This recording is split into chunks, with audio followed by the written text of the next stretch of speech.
మన ప్రభుత్వం ఇస్తున్న ప్రతి పథకాన్ని ఆపేయడంతో పాటు చంద్రబాబు చెప్పింది చేయకపోవడం వల్ల ప్రజలు కూటమి ప్రభుత్వంపై తీవ్ర వ్యతిరేకతతో ఉన్నారని వైఎస్ఆర్సీపీ అధ్యక్షుడు మాజీ ముఖ్యమంత్రి వైఎస్ జగన్మోహన్ రెడ్డి అన్నారు. ప్రజలు చంద్రబాబు తీరును గమనిస్తున్నారని, ఓటు అనే వారి ఆయుధంతో చంద్రబాబుకి తగిన శాస్తి తప్పదని చెప్పుకొచ్చారు. సరైన సమయంలో ప్రజలు దేవుడు మొట్టికాయలు వేస్తారని, వచ్చే ఎన్నికల్లో అఖండ విజయంతో వైఎస్ఆర్సీపీ అధికారంలోకి రావడం ఖాయమని వైఎస్ జగన్మోహన్ రెడ్డి స్పష్టం చేశారు. మనల్ని అభిమానించే వారిని కొడుతున్నారు, ఇబ్బంది పెడుతున్నారు.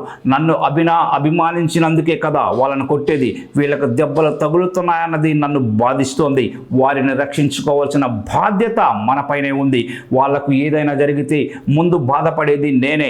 అందుకే జగన్ 2.0లో ఈ మాదిరిగా ఉండదని స్పష్టంగా చెబుతున్నా. మొదటి ప్రాధాన్యత వారికే ఉంటుందని స్పష్టం చేశారు.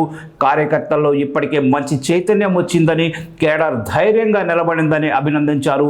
రాష్ట్ర వ్యాప్తంగా తాను ఎక్కడికి వెళ్ళినా పెద్ద ఎత్తున పార్టీ శ్రేణులు ప్రజలు తరలి వస్తున్నారని, రాష్ట్రంలో అరాచక పాలన పట్ల వివిధ రూపాల్లో వ్యతిరేకత వ్యక్తం చేస్తున్నారని చెప్పారు.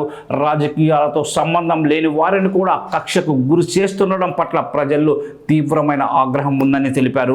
మన ప్రభుత్వ హయాంలో మన పథకాల ద్వారా పేదల నోట్లకి 4,000 వెళ్ళేవని, కూటమి ప్రభుత్వం అధికారంలోకి రాగానే పేదలు తింటున్న కంచాన్ని కూడా చంద్రబాబు లాగేశారని చెప్పుకొచ్చారు. వారి కడుపు కొట్టారని మండిపడ్డారు.